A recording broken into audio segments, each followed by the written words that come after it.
Olá, igreja, muito boa noite.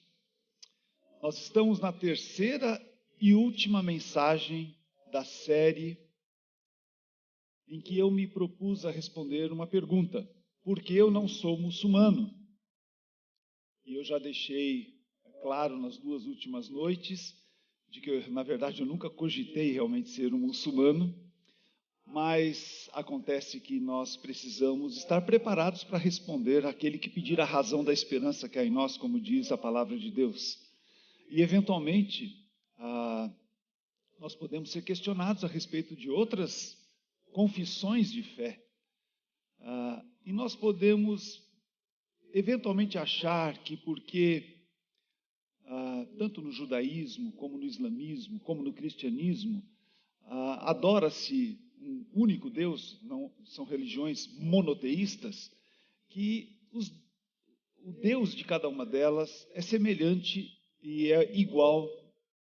E nós estamos tentando mostrar que há muitas diferenças fundamentais. Então, a ideia não é só responder a pergunta por que eu não sou muçulmano, mas por que eu sou cristão? Por que eu escolhi ser cristão? O que é que está por trás dessa minha decisão de me tornar um seguidor de Cristo? E se você tem acompanhado essas últimas pregações de domingo à noite, se você não tem acompanhado, você tem a possibilidade de ir para a internet. Você abre o site da Igreja Batista Memorial, no canto ali direito em cima tem mensagens, você pode clicar ali e você vai ter as mensagens que estão sendo pregadas. Há uma série que o pastor Daniel Reis está desenvolvendo durante os domingos de manhã de janeiro. Ele está abordando a questão das ressurreições dos últimos tempos. Está sendo muito interessante, muito esclarecedor. E você também pode pegar as mensagens passadas desta série da noite. Então, se você tem acompanhado, você sabe que eu estou abordando essa questão sob a perspectiva das três pessoas da Trindade, porque essa é uma das nossas convicções doutrinárias, teológicas, né? Em contraposição à visão que o muçulmano tem de Deus, que é uma visão diferente da nossa. Nós já vimos então que os muçulmanos creem, sim, num Deus único, mas muito mais do que um Deus único, é um Deus unitário, diferente do Deus triuno, como nós cremos. Ele é um Deus unitário, em quem não cabe esta ideia da Trindade. O Deus do islamismo é principalmente um senhor autoritário, a quem se deve tão somente uma submissão servil. Já nós, cristãos, cremos que além de Senhor, como Ele realmente é, esse Deus todo-poderoso, soberano, Rei dos reis, Senhor dos senhores, que tem autoridade absoluta sobre todas as coisas do universo, inclusive sobre a nossa vida, nós cremos nisso também. Mas nós cremos que Deus tem um coração de pai, um coração repleto de amor, com um desejo profundo de se relacionar conosco, como um pai se relaciona com o seu filho. Com neste nível de relacionamento íntimo, afetivo, cheio de calor, cheio de amor.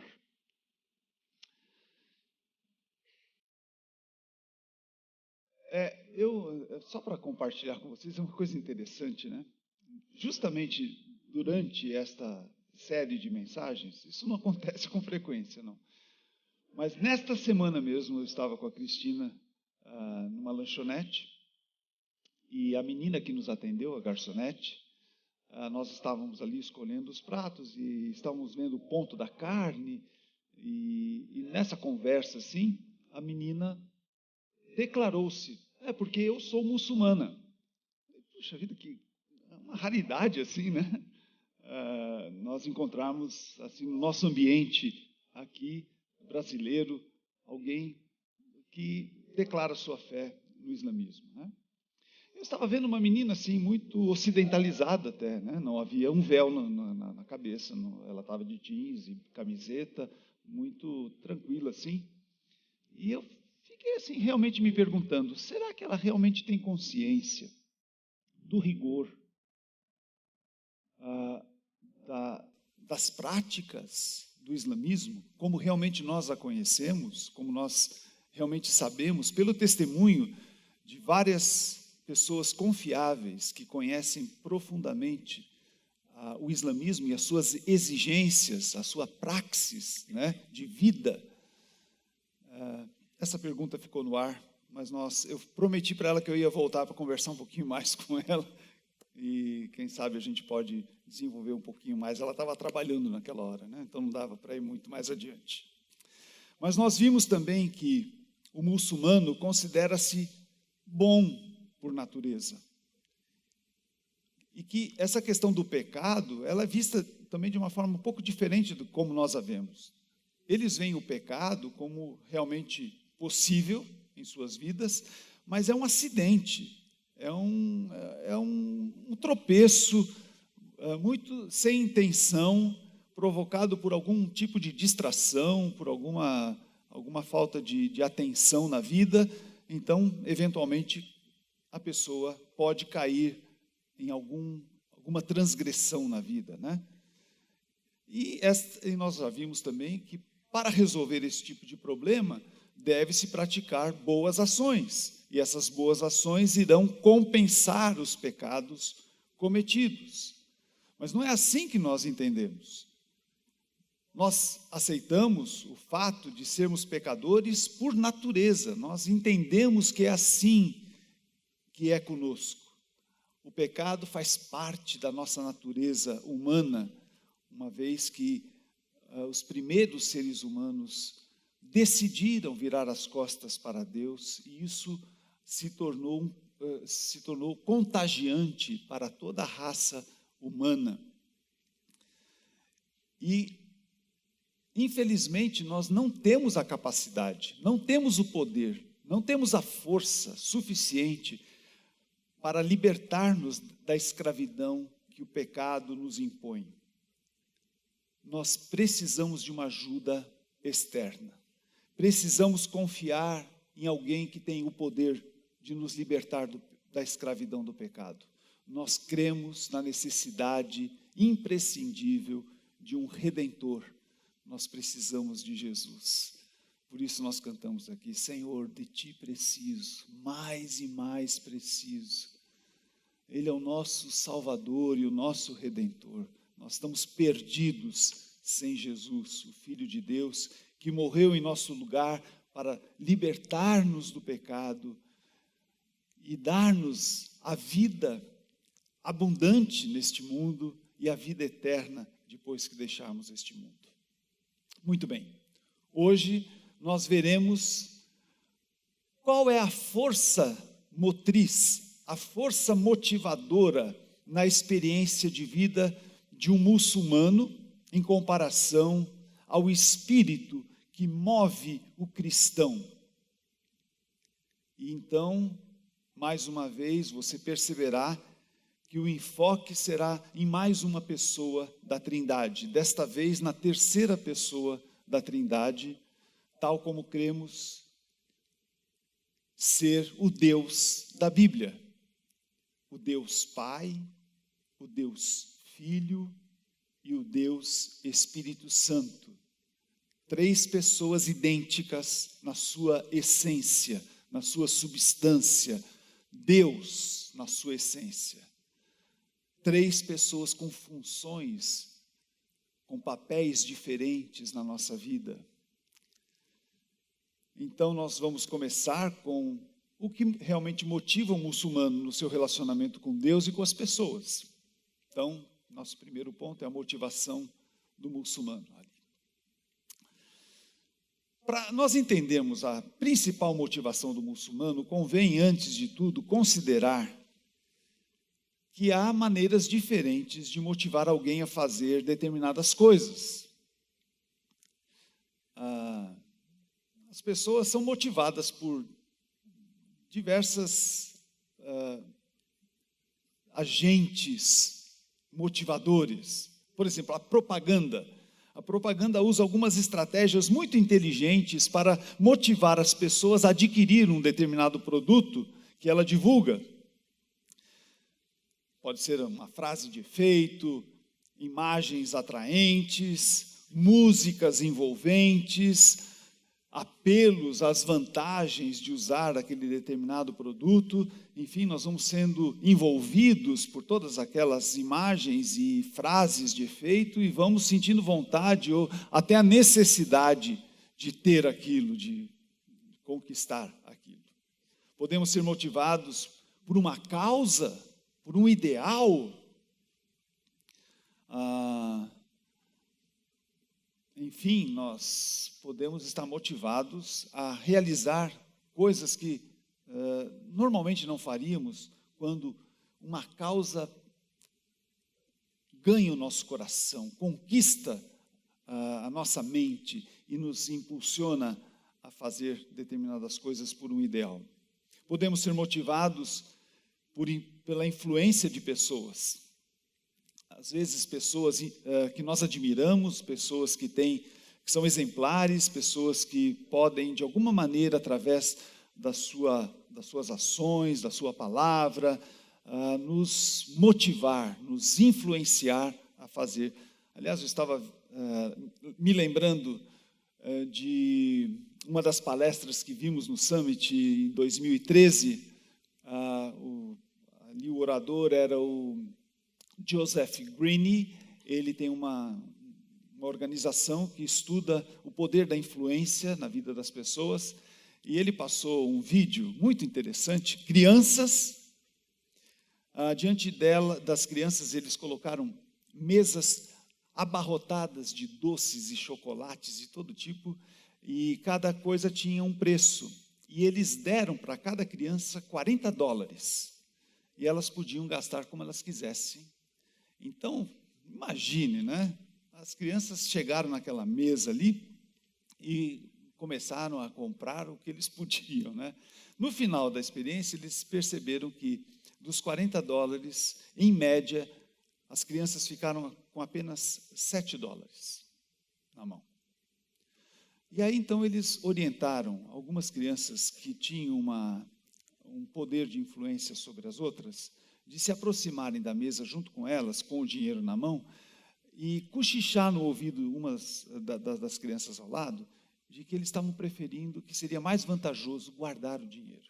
Então era muito interessante, né? As crianças chegaram na mesa para gastar, ouviram e aí o microfone estava aberto e captando, né, esse menino cochichando: eu acho que vai ser mais vantajoso eu guardar esse dinheiro e gastar numa coisa mais interessante.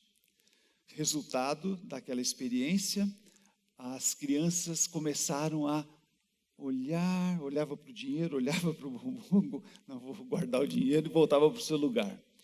O resultado é que a média agora ficou em $37 para as crianças. O poder da influência, da motivação, de você fazer alguma coisa diferente, alguma coisa mais vantajosa, né? Também podemos ser motivados pelo temor de perigos que nós corremos. Então você deixa de fazer determinadas coisas, você se protege de fazer determinadas coisas, porque a motivação do medo é muito grande e você então tem a tendência de se proteger. Enfim, há várias fontes de motivação. Como nós já vimos, para os muçulmanos, Alá é, acima de tudo, um Deus inacessível, a quem se deve obedecer. E ele estabeleceu algumas obrigações, e ele ordenou que estas obrigações sejam cumpridas à risca. Um fiel muçulmano sabe e leva muito a sério o cumprimento de várias obrigações. E estas obrigações foram reveladas a Maomé, o profeta maior do islamismo, que por sua vez registrou essas obrigações, essas leis, essas regras no Alcorão, que é o livro sagrado do islamismo. E cumpri-las é a forma de agradar Alá e conquistar o paraíso. Então, o muçulmano esforça-se muito para cumprir estas regras e estas leis. Se não cumpri-las, ele deve esperar punições. E algumas destas punições são punições cruéis. E, por fim, não cumprindo estas obrigações que Alá impõe, o que os espera é a condenação eterna. Então, o muçulmano que leva a sério, realmente leva a sério a sua fé, é obrigado a observar necessariamente pelo menos 5 exigências estabelecidas no Alcorão. Eu gostaria de dar uma passada nessas 5 exigências, porque todo muçulmano precisa cumprir estas exigências. Uma diz respeito ao testemunho, ou à confissão que eles devem dar, a shahada. E esta é uma declaração que eles repetem sempre. Eu vou dizer qual é essa declaração. O muçulmano precisa fazer esta confissão e dizer: eu testifico que não existe outro Deus além de Alá e que Mohamed, ou Maomé, é o mensageiro de Alá. Ele repete isso diversas vezes ao longo de sua vida. Eu testifico que não existe outro Deus além de Alá e que Mohamed é o mensageiro de Alá. Recitar essa confissão, crendo no que ele diz, torna essa pessoa um muçulmano. Esta confissão deve ser recitada em situações muito interessantes também. Quando uma criança nasce, o recém-nascido, a primeira coisa que ele precisa ouvir é esta declaração. Então, ele costuma-se cochichar no ouvido do bebezinho recém-nascido esta declaração. Ou cochichar no ouvido da pessoa que está prestes a morrer, da mesma forma. Quanto mais o muçulmano recita essa declaração, mais méritos ele tem. Nas orações diárias que ele é obrigado a fazer, ele vai repetir ao longo do dia mais de 30 vezes essa declaração. Uma segunda obrigação são as orações, então, que eu acabei de mencionar, as orações formais, a salat, devem ser feitas 5 vezes por dia, ao amanhecer, ao meio-dia, no meio da tarde, ao pôr do sol e à noite. Vocês já devem ter visto alguma cena como essa. Em geral, de uma maneira geral, eles têm um tapete, eles desenrolam aquele tapete, curvam-se ajoelhados e depois com a testa no solo, os braços estendidos, em geral com a posição voltada para Meca, e eles então fazem as suas orações, e estas orações que eles decoram, eles memorizam, devem ser feitas sem nenhum erro, porque toda vez que ele faz essa oração sem erro, ele ganha um mérito. Se ele recitar esta oração com algum erro, ele não tem o mérito.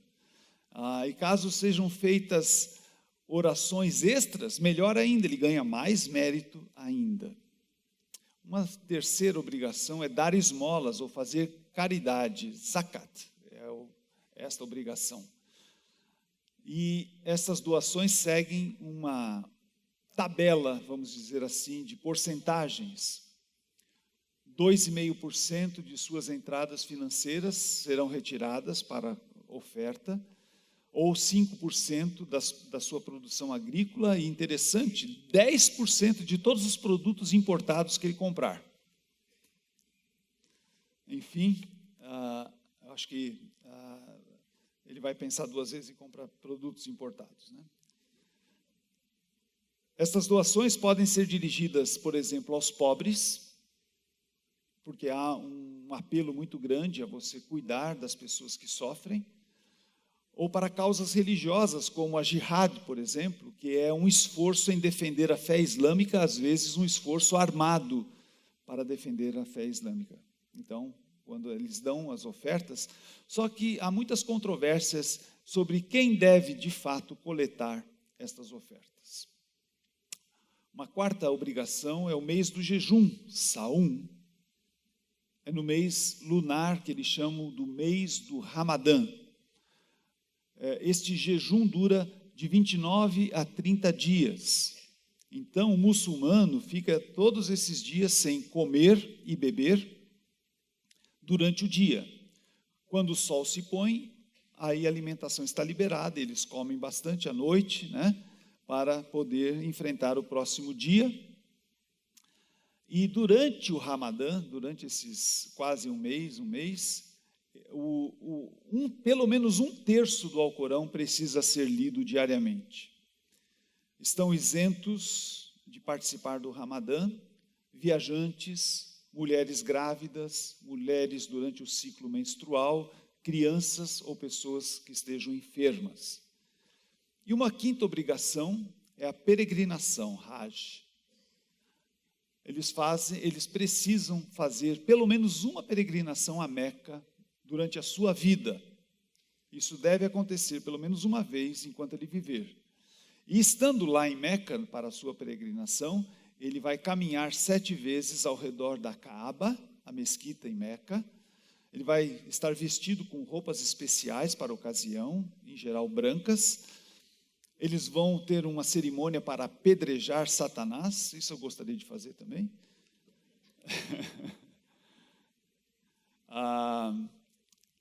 Eles vão, naquela ocasião da peregrinação, vão relembrar a história de Hagar. A Hagar era a serva de Sara, né, que deu a Abraão o filho Ismael, que é o patriarca dos árabes. E eles vão lembrar aquela história em que Hagar estava com sede, havia sido expulsa de casa, ela e o filho, e eles então vão fazer uma representação e vão relembrar essa história. Eles, nessa peregrinação em geral, vivem em tendas nas planícies de Arafat, e eles precisam, enquanto dão aquelas voltas ao redor da mesquita, beijar e tocar a pedra negra na parede da Kaaba, da mesquita. Tem uma pedra negra e eles precisam pelo menos tocar ou beijar. Enfim, são 5 obrigações, obrigatórias mesmo, para um muçulmano que se diz muçulmano. Ele vai ter que cumprir isso para ter a possibilidade de agradar a Alá e para ter a possibilidade de ter um lugar no paraíso como eles tanto almejam. Além disso, há um código moral também, que inclui, inclusive, isso é uma redundância, inclusive, mas é para dar ênfase mesmo, né? Inclui os 10 mandamentos que nós temos no nosso Velho Testamento. Então, eles também levam muito a sério as questões, a vida moral. A não observância dessas exigências implica em punições. Para algumas transgressões, as penas são severas, como, por exemplo, em países islâmicos, né? A amputação da mão de alguém que praticou um roubo, o apedrejamento de adúlteros, são também passíveis de punições. Os apóstatas são aqueles que abandonam a fé islâmica para seguir uma outra fé qualquer, e as penas, em geral, são executadas depois do réu ser julgado por autoridades comunitárias das nações, que são regidas pelo islamismo. As revelações das leis cerimoniais e morais do Alcorão foram feitas a Maomé pelo anjo Gabriel no 7º século depois de Cristo. E estas visões que Maomé teve de Gabriel passando estas informações, né, da lei islâmica, duraram aproximadamente 23 anos. Maomé, além de ser um líder religioso, ele foi um líder militar. Ele conduziu um exército em várias batalhas. Ele foi também o grande inspirador da conquista pelo povo árabe de um vasto território naquela época, né, depois da vida de Maomé, que ia desde a Pérsia até a Península Ibérica, formando um grande império islâmico. Foi esse o tipo de líder do islamismo, um líder também militar. Toda essa herança histórica, toda essa bagagem, todo esse contexto do surgimento, da expansão do islamismo, caracteriza até hoje a grande motivação do muçulmano. E eu não tenho medo nenhum de errar, de dizer que a motivação que o muçulmano tem é o medo, porque ele precisa cumprir tantas obrigações, e se ele não cumprir, ele vai levar na cabeça.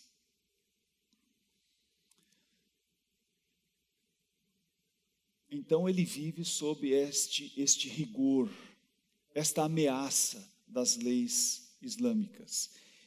Quem abraça o islamismo voluntariamente, que não nasceu numa nação árabe, não tem esse fundo familiar, esta herança familiar, acaba sendo enredado no mesmo círculo vicioso de culpa e de medo.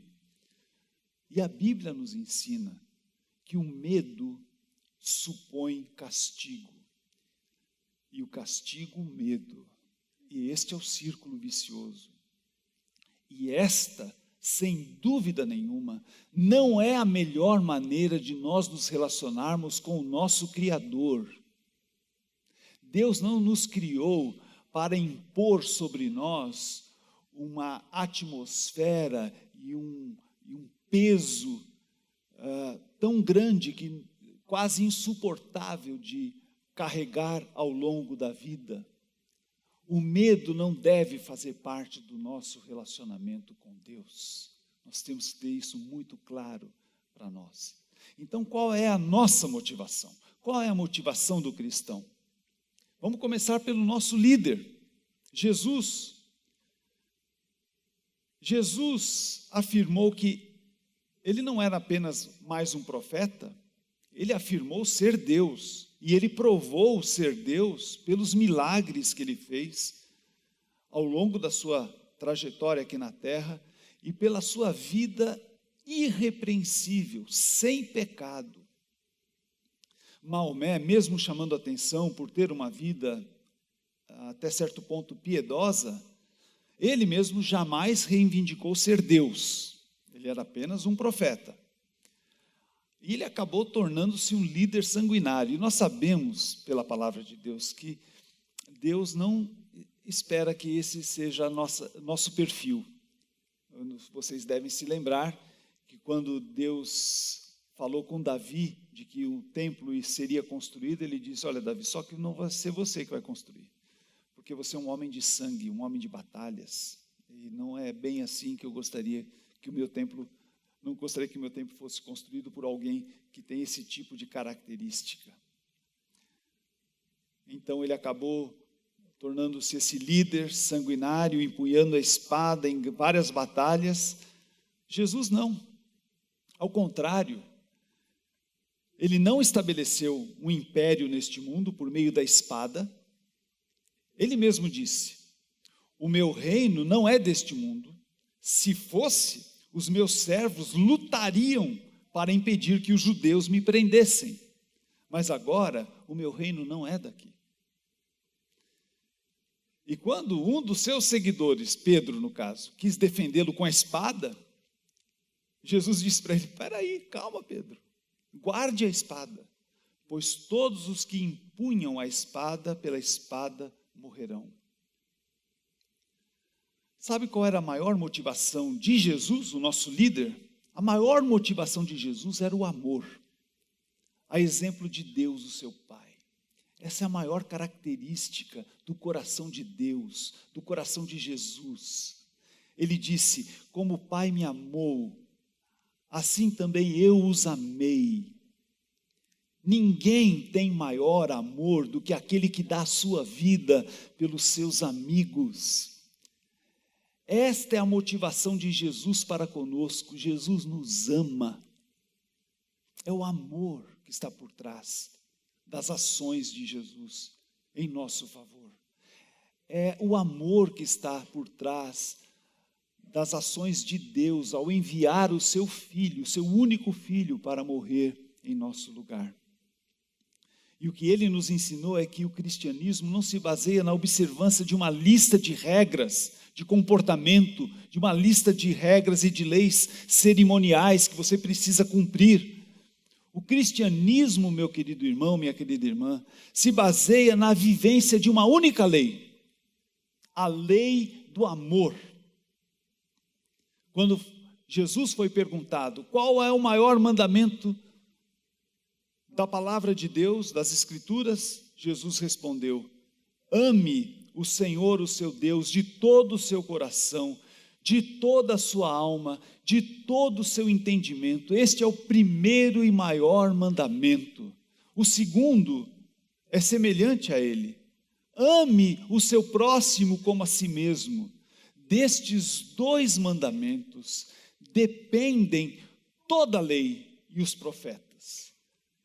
O que Jesus está dizendo é o seguinte: não se preocupe tanto com uma lista de regras e leis, se tão somente você tomar para si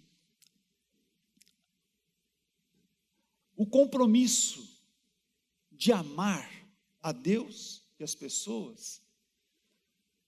Não há lei maior do que esta. Esta é a maior lei. E mesmo a obediência da lei do amor não é motivada pelo medo de uma eventual punição. Eu amo porque eu correspondo ao amor que eu recebi. É assim que funciona com o amor. Quando você é amado, você ama. É a reciprocidade do amor. Deus o amou, então você ama. É isso que João diz na sua carta: nós amamos porque ele nos amou primeiro. É certo que o amor não é uma coisa natural, nós somos pecadores, essa não é a nossa primeira virtude, não é a nossa maior virtude, e nós, na verdade, nem conseguimos amar perfeitamente. Especialmente porque, para ser amor, ele precisa ser praticado nas situações mais desagradáveis, mais desfavoráveis. Você realmente ama quando você faz o bem a quem lhe faz o mal. Isso é amor. E ali nós não conseguimos, pela nossa própria força, fazer. E é aí então que entra a terceira pessoa da Trindade, o Espírito Santo. O Espírito Santo tem vários papéis, e eu primeiro gostaria de dizer que, ao contrário do Alcorão, que teria sido uma revelação trazida por um anjo, uma criatura de Deus, há apenas um homem, ao longo de 23 anos, a Bíblia, a palavra de Deus a que nós seguimos, é uma revelação trazida por Deus na terceira pessoa, o Espírito Santo. Há uma diversidade de escritores, mais de 40, por mais de 1000 anos, ao longo de 1000 anos, essa revelação foi sendo trazida, e por incrível que pareça, ela é tão harmoniosa, tão coerente, não há contradições a respeito do que Deus planeja para nós. Deus revelou toda a sua vontade, e toda a sua revelação está na palavra de Deus, e o que Ele revelou através de tantos escritores, ao longo de tantos anos, é tão harmonioso.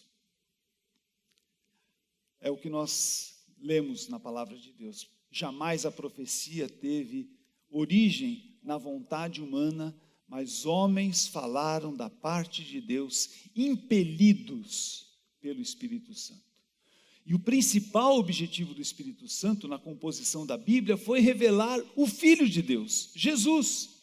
Testemunhar a respeito de Jesus como o nosso Redentor, como o nosso Salvador, o Filho de Deus que deixou a sua glória para nos salvar. E Jesus, quando se refere ao Espírito Santo, ele diz: quando então finalmente vier o Conselheiro, que eu enviarei a vocês da parte do Pai, o Espírito da verdade, que provém do Pai, ele testemunhará a meu respeito. A principal missão do Espírito Santo é falar de Jesus para nós. é mostrar Jesus para nós, é apresentar Jesus, é mostrar como Jesus nos ama. E quando nós cremos na revelação feita pelo Espírito Santo, nós então recebemos o Espírito Santo em nós. Ele vem habitar em nós. Nós nos tornamos a casa do Espírito Santo, o templo do Espírito Santo. E aí a palavra de Deus diz que nele vocês também estão sendo edificados juntamente para se tornarem morada de Deus por seu Espírito. E ele em nós, ele é este motor, essa força motriz, essa motivação que nós temos em nós, o Espírito Santo de Deus habitando em nós, é o que nos capacita a amar. Nós não conseguimos amar por nós mesmos. Nós amamos porque o Espírito Santo habita em nós, porque o fruto do Espírito é amor. O fruto do Espírito é amor. Se alguém que experimentou o amor de Deus expresso na morte e ressurreição de Jesus, o seu Filho, em nosso favor, e recebeu o Espírito Santo, esta pessoa torna-se capaz de amar a Deus de todo o coração, de toda a alma e de todo o entendimento. Nós precisamos da ajuda do Espírito Santo para amar o nosso Criador. Só esta pessoa é capaz de amar o seu próximo como ama-se a si mesmo, por mais que este próximo seja uma pessoa repugnante, desagradável, ofensiva. Só quem tem o Espírito Santo é capaz de amar um irmão que peca. É inconcebível para nós, cristãos, cheios do Espírito Santo, levar um irmão pego em pecado para a praça pública e puni-lo decepando uma de suas mãos ou apedrejando até a morte. Como a motivação básica que nós temos é o amor, nós aprendemos a envidar todos os esforços, tanto individuais como comunitários, para restaurar a vida de alguém que está sendo destruído pelo pecado. O tratamento dispensado para essa pessoa será ajudá-lo com amor a reconhecer e a superar os seus pecados pelo arrependimento. Nós vamos amar o pecador e nós vamos fazer tudo o que estiver ao nosso alcance para restaurar essa pessoa com amor.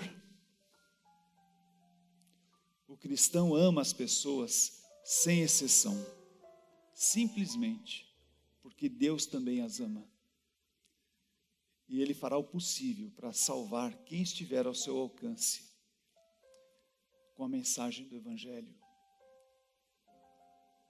Mas Ele nunca vai forçar alguém a crer no amor de Deus. Ele vai respeitar a liberdade daquela pessoa de tomar a sua decisão espontaneamente, por livre e espontânea vontade, porque é uma obra de amor.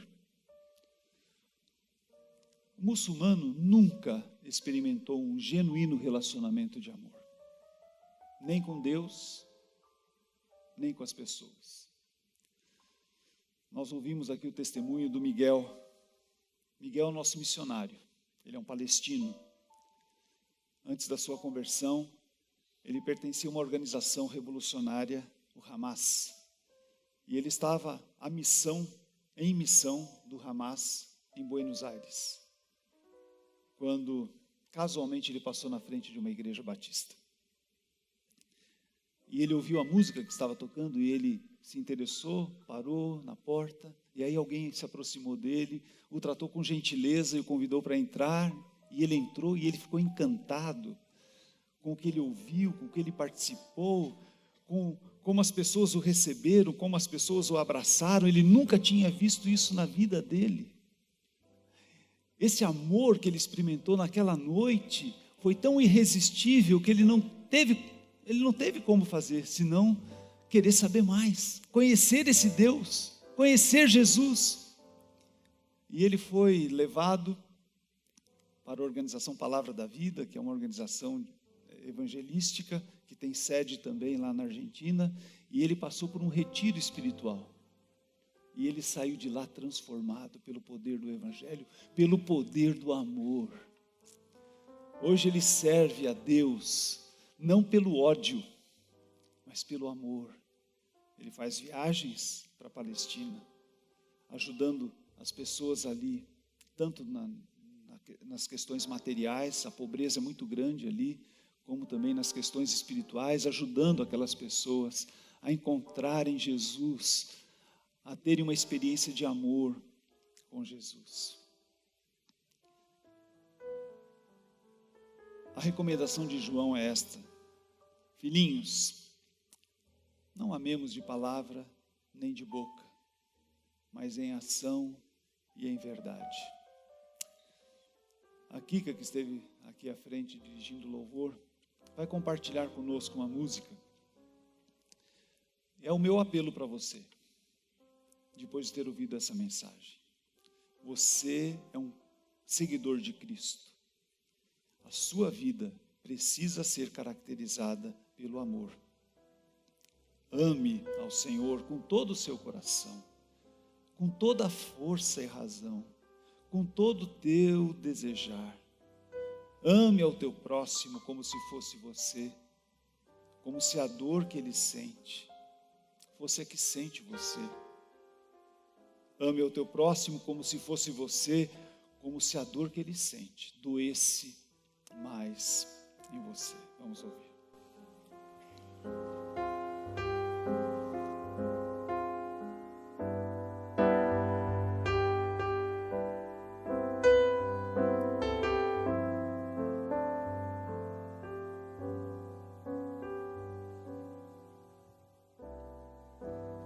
Ame ao Senhor com todo o teu coração, com toda a força e razão, com todo o teu desejar.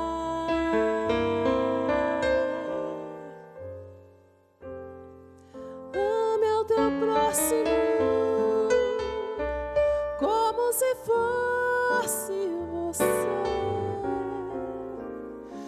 como se a dor que ele sente fosse a que sente você.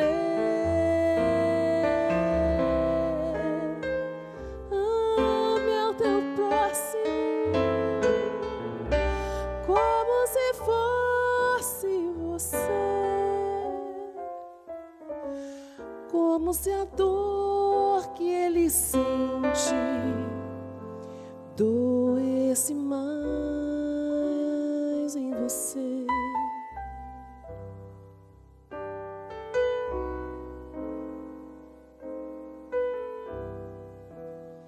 Ame ao Senhor com todo o teu coração, com toda a força e razão, com todo o teu desejar. Ame ao teu próximo como se fosse você, como se a dor que ele sente fosse a que sente você. Ame ao teu próximo como se fosse você, como se a dor que ele sente doesse mais em você,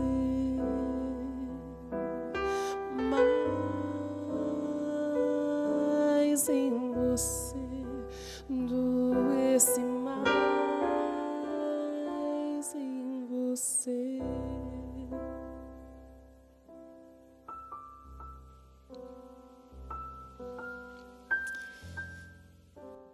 Senhor Deus, o que nós ouvimos da Tua palavra, o que ela revela para nós, através do Teu Espírito Santo, é que Tu és um Pai de amor. E o Senhor demonstrou esse amor da forma mais extrema que alguém poderia demonstrar, quando o Senhor veio a este mundo, na pessoa de Jesus Cristo, o Teu ungido, o Teu Filho, o Teu único Filho, que veio para dar a sua vida por amor a nós.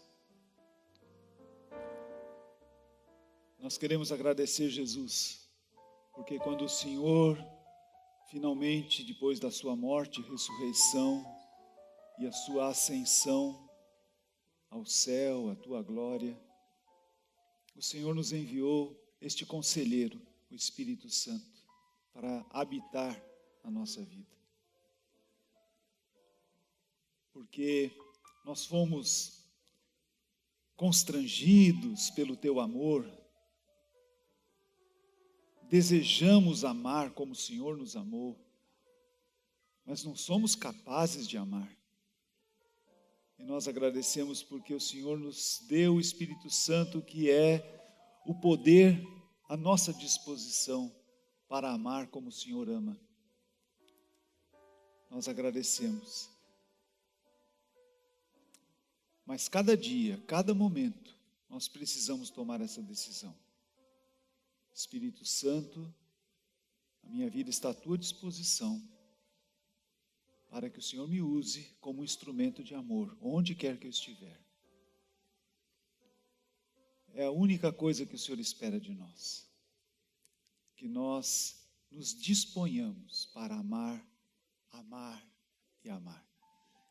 Ó Senhor, eu peço por esta igreja, por cada pessoa que está aqui e que ouviu esta mensagem, que cada um seja contagiado pelo Teu amor, constrangido pelo Teu amor, e que voluntariamente cada um coloque a sua vida à Tua disposição, à disposição do Espírito Santo, para amar, amar e amar. E o amor é o maior milagre que o Senhor pode fazer na nossa vida. Porque às vezes nós somos ofendidos, somos maltratados, somos injustiçados, somos perseguidos, sofremos tantas coisas. E o Senhor diz para nós: que vantagem há amar as pessoas que nos amam? Deveríamos amar aqueles que nos perseguem, aqueles que querem o nosso mal. Só o Teu Espírito Santo pode fazer isso na nossa vida. Esse é o milagre que o Senhor faz. E eu quero pedir que cada pessoa aqui experimente este milagre, o milagre do amor. É o que eu te peço, em nome de Jesus. Amém.